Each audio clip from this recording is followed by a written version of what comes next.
Hello guys, welcome to S stories and welcome to one more travel vlog. And ఇదొచ్చి మా day 2 in Dubai అనమాట. So మేమైతే morning breakfast చేసేసి హోటల్లోనే 10కి అలా స్టార్ట్ అయిపోయాము. అండ్ ఇక్కడ కనిపిస్తుంది కదా ముందు రౌండ్ ఓవెల్ షేప్ బిల్డింగ్, అదొచ్చి మ్యూజియం ఆఫ్ ఫ్యూచర్. అండ్ దాని వెనక ఉన్నదొచ్చి 2 టవర్స్ ఉన్నాయి కదా, అదొచ్చి ఎమిరేట్స్ టవర్ అనమాట. ఇదొచ్చి famous Burj Khalifa. And yes, ఈరోజు మన ఐటినరీలో ఉన్నదైతే Burj Khalifa at the top view and global village అనమాట.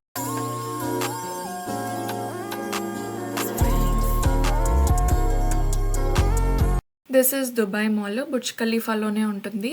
అండ్ మేమైతే బుర్జ్ ఖలీఫాకి ఒక 20 to 25 మినిట్స్ లో వచ్చేసామన్నమాట హోటల్ నుండి. అండ్ ఇక్కడ వచ్చేసరికి మనకి ఈరోజు at the top view experience అయితే ఉంది 124th ఆర్ 125th ఫ్లోర్ నుండి. మేమైతే 124th ఫ్లోర్కి వెళ్ళాం. అండ్ దీనికి కూడా టికెట్స్ అయితే తీసుకోవాలన్నమాట. నేను ఆల్రెడీ చెప్పాను కదా, టికెట్స్ అయితే మా ట్రావెల్ ఏజెంట్స్ వాళ్ళే తీసేసుకున్నారనమాట. మాకైతే ఆ ఐడియా లేదు ప్రైస్ ఎంత ఏంటి అని చెప్పి, కానీ అరౌండ్ 6,000-7,000 అలా ఉంటుంది అని విన్నాను. అది కూడా టైంని బట్టి.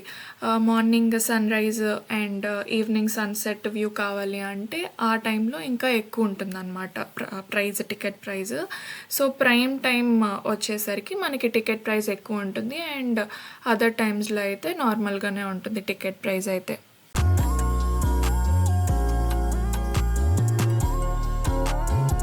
ఇక్కడైతే చాలా పెద్ద క్యూ ఉంటుందన్నమాట. మనమైతే వచ్చే ముందు ఫుల్ ప్రిపేర్డ్ అయి రావాలి. మేమైతే కనీసం ఒక 2 hours అయినా లైన్లో ఉండింటాము. మాకు 2 hours పట్టింది 124th ఫ్లోర్కి వెళ్ళటానికైతే. అండ్ ఇక్కడ వాల్స్ పైన చూసారా మొత్తం బుర్జ్ ఖలీఫా హిస్టరీ, అంటే ఎలా ఎగ్జిస్టెన్స్లోకి వచ్చింది, అంటే ఎప్పుడు కన్స్ట్రక్షన్ స్టార్ట్ చేశారు, ముందు ఎలా ఉన్నింది, ఇప్పుడు ఎలా ఉంది, మొత్తం డిస్ప్లే చేసింటారనమాట. డిజిటల్గా కూడా స్క్రీన్స్ పైన డిస్ప్లే చేసింటారు. అండ్ ఇక్కడ ఏంటంటే 2 లిఫ్ట్సే ఉంటాయి అన్నమాట మనకి అట్ ది టాప్కి వెళ్ళటానికి. అందుకే ఇక్కడ ఇంత క్యూ. అండ్ ఒక లిఫ్ట్ వచ్చి 124 floors 60 secondsలో వెళ్ళిపోతుంది. సో అంత స్పీడ్గా వెళ్తుంది ఇది. సో చెప్పాను కదా, ఈ లిఫ్ట్స్ పైకి వెళ్ళటానికి అండ్ అలాగే కిందకి రావడానికి రెండిటికి కూడా ఈ 2 లిఫ్ట్సే యూస్ చేస్తారు. అందుకే ఇంత క్యూ ఉంటుంది. అండ్ పైన నుండి మళ్ళీ కిందకి రావాలంటే మళ్ళీ అక్కడ కూడా లిఫ్ట్ దగ్గర ఇలానే క్యూ ఉంటుంది అనమాట. అండ్ యా, ఇదే అట్ ది టాప్ వ్యూ, మీరు కూడా చూసేయండి.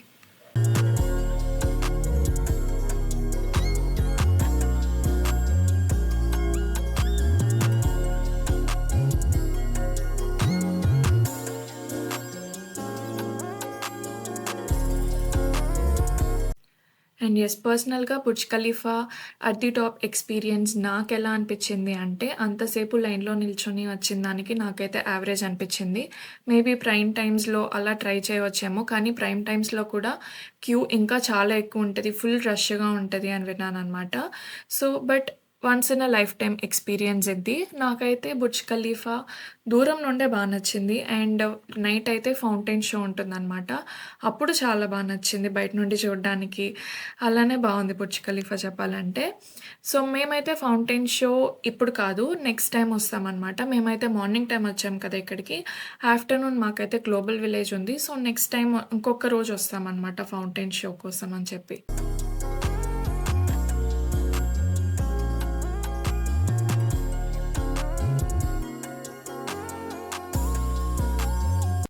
అండ్ ఈ బుర్జ్ ఖలీఫా స్పెషాలిటీ ఏంటంటే, ఇది వరల్డ్‌లోనే టాలెస్ట్ బిల్డింగ్. అండ్ ఈ బుర్జ్ ఖలీఫా వచ్చి మనకు 2004లో స్టార్ట్ చేశారనమాట. అండ్ 2010లో అయితే దీన్ని ఓపెన్ చేశారంట అఫీషియల్‌గా. సో 6 years పట్టింది ఈ బుర్జ్ ఖలీఫాని బిల్డ్ చేయడానికి.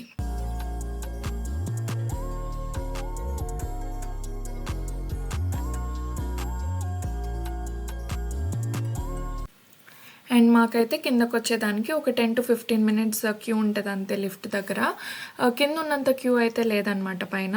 సో ఇంకా కిందకొచ్చేసాము. ఇంకా ఇలా ఎగ్జిట్లో వచ్చేసరికి మనకి సోవెనీర్ షాప్ ఉంటుంది. ఇక్కడ ఫ్రిడ్జ్ మ్యాగ్నెట్స్, సో ఇలా ఈ సోవెనీర్స్ అన్నీ ఉంటాయి అన్నమాట.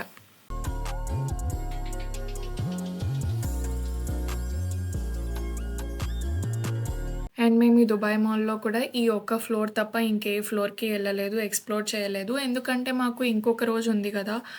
Fountain show. సో, ఆ రోజు చూద్దాం అనుకున్నాము. అండ్ ఇదేంటంటే మాకు టైం తక్కువొచ్చిందనమాట. మాకు మధ్యాహ్నం వరకు ఈ క్యూలో ఇక్కడే సరిపోయింది. ఇంకా మాల్ ఎక్కడ చూస్తాము. సో, కిందకొచ్చేసామనమాట. అండ్ ఇప్పుడైతే మేము లంచ్ చేసి తర్వాత గ్లోబల్ విలేజ్‌కైతే స్టార్ట్ అవుతాం. అండ్ ఇక్కడ కనిపిస్తుంది కదా! ఇది one of the largest boat అంట వరల్డ్‌లోనే 2009 వరకు.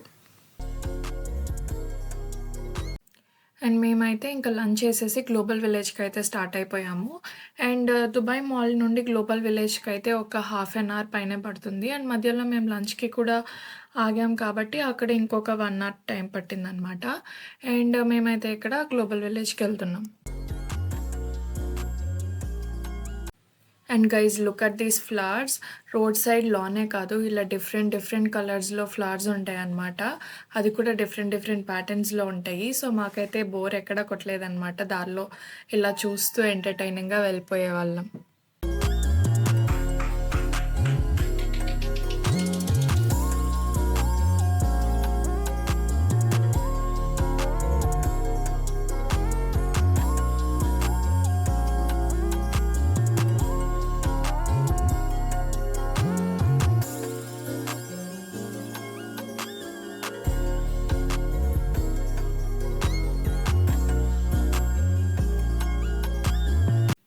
Finally we are here at the global village. So, మనమైతే గ్లోబల్ విలేజ్‌కొచ్చేసాము. అండ్ ఇక్కడ కూడా టికెట్స్ తీసుకోవాలనమాట. ఇక్కడ టికెట్స్ వచ్చి అరౌండ్ 600 ఉన్నట్లుంది. అండ్ వీకెండ్స్‌లో అయితే ఇంకా టికెట్ ప్రైస్ ఎక్కువ ఉంటదంట. అండ్ ఆల్సో ఆన్‌లైన్‌లో తీసుకుంటే కొంచెం తక్కువ పడతది. అండ్ అక్కడే కూడా తీసుకోవచ్చు. అక్కడైతే ఇంకొక 3 దిర్హమ్స్ ఎక్కువ ఉంటదంట. And yeah! ఒక దిర్హం వచ్చి అరౌండ్ 24 రూపీస్ అలా ఉండింది మేము వెళ్ళిన టైంకి. అండ్ ఆల్రెడీ చెప్పాం కదా! మా టికెట్స్ అన్నీ ముందుగానే ట్రావెల్ ఏజెన్సీ తీసేసుకున్నారు.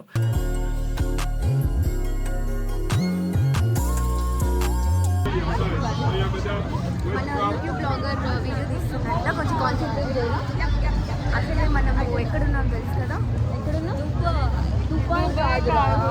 ఎక్కడున్నాం ఇప్పుడు? Global village. అది వాళ్ళకి తెలుసు. ప్రిసైజ్‌గా ఉండాలనమాట. సో, గ్లోబల్ విలేజ్‌లో ఏముంటాయి అంటే డిఫరెంట్ డిఫరెంట్ పెవిలియన్స్ ఉంటాయన్నమాట. సో, పెవిలియన్స్ ఏంటి అంటే ఇప్పుడు ఒక్కొక్క కంట్రీకి ఒక్కొక్క పెవిలియన్, ఒక్కొక్క స్పేస్ ఇచ్చింటారు. ఇప్పుడు ఫర్ సపోజ్ ఇండియా అనుకోండి. ఇండియాకి ఒక స్పేస్ ఇచ్చింటారు. సో, ఆ ఇండియన్ పెవిలియన్ లోపల మనకి ఇండియాలో ఏంటి స్పెషల్, ఇంకా ఫుడ్ ఐటమ్స్ ఏంటి, సో ఇవన్నీ వాళ్ళు సెల్ చేస్తూ ఉంటారనమాట. సో అలా ఇక్కడ చాలా కంట్రీస్ ఉంటాయి. అలా Kuwait, Iran, Europe, Egypt, so ఇలా different different countries almost 90 countries ఉన్నాయంట. మేమైతే అన్నీ ఎక్స్ప్లోర్ చేయలేదు, కొన్ని పెవిలియన్స్కి అయితే వెళ్ళాము.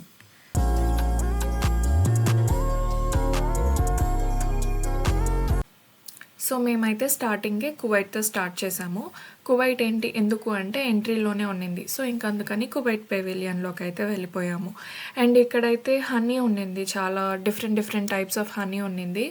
అండ్ వాళ్ళంతా మనకి శాంపిల్ ఇస్తూ ఉంటారనమాట. పిలిచి పిలిచి ఇస్తుంటారు. మనకు వద్దన్నా కానీ ఇస్తూ ఉంటారు. సో అలా ఒక్కొక్క దగ్గర ఒక్కొక్క శాంపిల్స్ అయితే ట్రై చేసాము. అండ్ ఇదైతే ఈజిప్ట్ పెవిలియన్.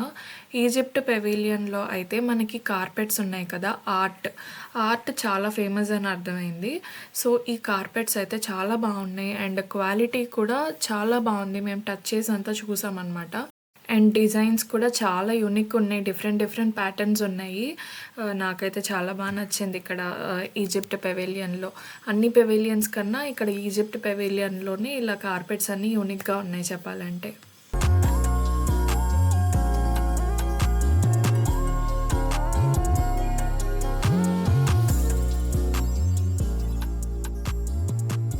అండ్ ఇక్కడ ఇండియన్ పెవిలియన్‌లోకి వెళ్తున్నాము. సో క్యూరియాసిటీ కదా, మన ఇండియన్ పెవిలియన్‌లో ఏముంటాయి ఏంటి అని చెప్పి కుర్తాస్, సో ఇలాంటివే ఉన్నాయండి. మన ఇండియన్స్ కూడా చాలామంది ఉన్నారు అక్కడే. సో అంతే, మనకు దొరికేటివే ఉన్నాయి. కుర్తాస్, ఇంకా షాల్స్, కాశ్మీరీ షాల్స్, సో ఇలాంటివి ఉన్నాయన్నమాట.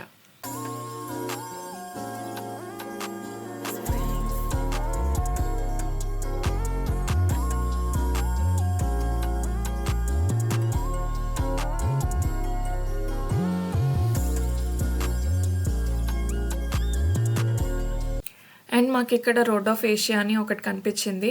ఇంకా దీంట్లోకి వెళ్తే అన్ని ఏషియన్ కంట్రీస్ కవర్ చేసేవచ్చని ఇక్కడికి వెళ్ళామన్నమాట.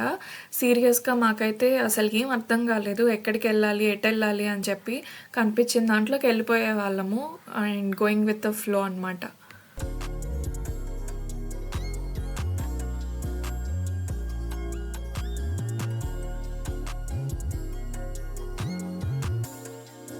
అండ్ గ్లోబల్ విలేజ్లో ఏంటి అంటే మనకి bargaining skill to the core ఉండాలి. ఎట్లా అంటే మనకి వాళ్ళు ఏదైనా ఒక పర్ఫ్యూమ్ అనుకోండి, అది ఒక 100 dirhams చెప్తే మనము దానికి హాఫ్ ది రేట్ అడగాలన్నమాట. సో ఇంకా హాఫ్ ది రేట్ కన్నా ఇంకా తక్కువ కూడా అడగాలి. సో మంచిగా బార్గెనింగ్ స్కిల్స్ ఉంటే కనుక డెఫినెట్లీ మనం గ్లోబల్ విలేజ్లో మంచి డీల్స్లో తీసుకోవచ్చు ఏదైనా కూడా. అండ్ బై ది వే మాకు బార్గెనింగ్ స్కిల్స్ ఉన్నదైతే 0.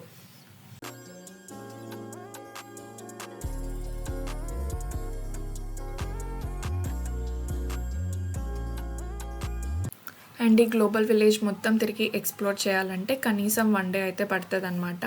మాకైతే టైం అస్సలు సరిపోలేదు. మేము అరౌండ్ 3:30 వచ్చినట్లున్నాము. మాకైతే ఇంకా 7:30 అంతా మేము వెళ్ళిపోవాలన్నమాట. ఇంకా ఆ టైంకి అసలు మేము హాఫ్ ద ప్లేస్ కూడా కవర్ చేయలేదు. చాలా కంట్రీస్ అలానే మిగిలిపోయాయి. అండ్ ఇక్కడైతే ఫుడ్ ఐటమ్స్ కూడా చాలా డిఫరెంట్గా ఉంటాయి.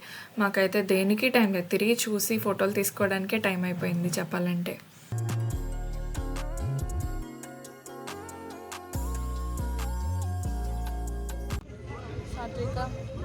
ఎలా ఉంది గ్లోబల్ విలేజ్? బాగుంది, ఎక్స్పీరియన్స్ చేయొచ్చు, కానీ ఏం కొనకూడదు.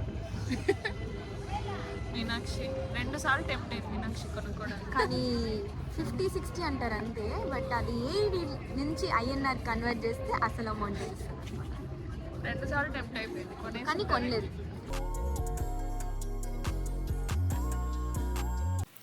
అండ్ ఇక్కడైతే లైవ్ మ్యూజిక్ ప్లే చేస్తున్నారనమాట. So it was very good. And మేమైతే ఈ పర్ఫార్మెన్స్ అప్పుడు ఉన్నాము. అండ్ మా ఫ్రెండ్స్ అంతా కూడా నెక్స్ట్ ఏదో డ్యాన్స్ పర్ఫార్మెన్స్ ఉన్నిందంట. సో వాళ్ళు అయితే ఆ పర్ఫార్మెన్స్లో ఉన్నారు. సో ఒక్కొక్క టైంకి ఒక్కొక్క పర్ఫార్మెన్స్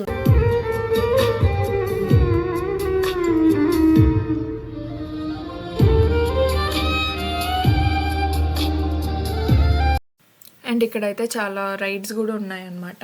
అలాగే డిఫరెంట్ యాక్టివిటీస్ కూడా ఉన్నాయి. చిన్నపిల్లలకి కూడా మంచి గేమ్ షోస్ లాగా కండక్ట్ చేస్తూ ఉన్నారు. అండ్ దానికి సపరేట్ ప్రైస్ ఉంటుంది అనుకుంటా. ఎంట్రీ ఫీజులో అయితే ఇది ఇంక్లూడెడ్ కాదు నాకు తెలిసి. అండ్ ఇక్కడ ఏంటంటే మేము కంట్రీస్లోకి వెళ్ళే వాళ్ళం కదా. సో వాళ్ళు ఏంటంటే పిలిచి వాళ్ళ ఫుడ్ ఐటమ్స్ ఉంటాయి కదా, ఏదైతే ఫేమస్ ఉంటాయో వాళ్ళ ప్లేసెస్లో, లైక్ ఆల్మండ్స్, గ్రేప్ జ్యూసెస్ కానీ, సో ఇలా డిఫరెంట్ టైప్స్ ఆఫ్ జ్యూసెస్, ఇంకా హనీ, సో ఇలాంటివన్నీ శాంపిల్కి ఇచ్చేవాళ్ళు అనమాట టేస్ట్ చేయమని చెప్పి. మాకు వద్దని చెప్పినా కూడా they were very welcoming. And try చేయండి పర్లేదు, ఒకసారి ట్రై చేస్తే ఏం కాదు, ఇట్ వాజ్ ఫర్ ఫ్రీ అని చెప్పేవాళ్ళు మాకైతే. అండ్ ఇక్కడ ఈ షాప్స్ ఉన్నాయి కదా, ఈ లైన్ అంతా కూడా ఇలానే ఉన్నాయన్నమాట. ఈ షాప్స్ క్యూట్గా పాప్సికల్స్లో, ఇంకా మ్యాంగో షేప్స్లో, సో ఇలా మంచి డిజైన్స్లో పెట్టున్నారు. It was so good to see.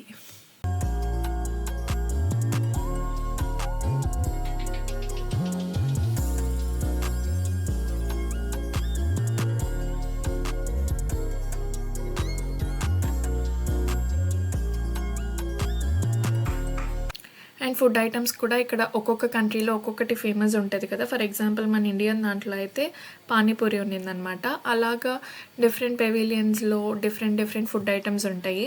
So వెళ్ళే ముందు మంచిగా రీసెర్చ్ చేసి ఎక్కడ ఏది బాగుంటుంది అని వెళ్ళి ట్రై చేస్తే బాగుంటుంది. మేమైతే ఈసారి మిస్ అయ్యాము. నెక్స్ట్ టైం హోప్ఫుల్లీ వెళ్తే తప్పకుండా ట్రై చేయాలి.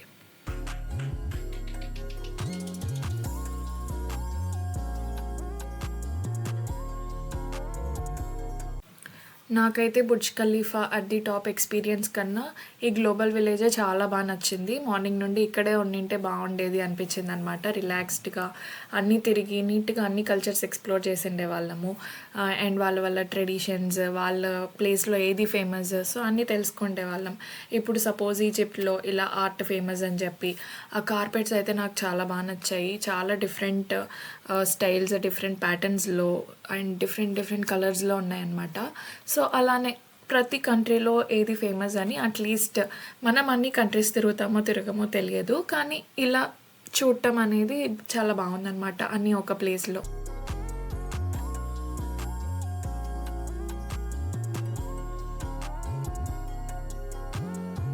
మీరు దుబాయ్ విజిట్ చేస్తే మాత్రం ఈ గ్లోబల్ విలేజ్ అయితే అస్సలు మిస్ అవ్వకండి. సో చాలా బాగుంటుందన్నమాట. ఫ్యామిలీతో వెళ్తే ఇంకా బాగుంటుంది, మంచిగా ఎంటర్టైన్మెంట్ ఉంటుంది అండ్ మంచిగా తిరిగి చాలా బాగుందన్నమాట. మంచిగా అంతా ఎక్స్ప్లోర్ చేయవచ్చు. సో మన డే అనేది వేస్ట్ అయ్యింది అని అయితే అనిపించదు.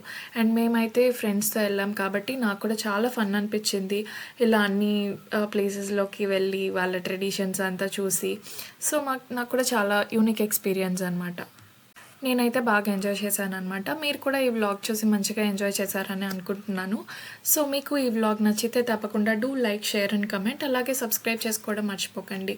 అలాగే కిందున్న బెల్ ఐకాన్ కూడా హిట్ చేసేయండి సో దట్ నేను నెక్స్ట్ పోస్ట్ చేసిన వీడియోస్ మీకు నోటిఫికేషన్లో వస్తుంది. Thank you for watching. Bye.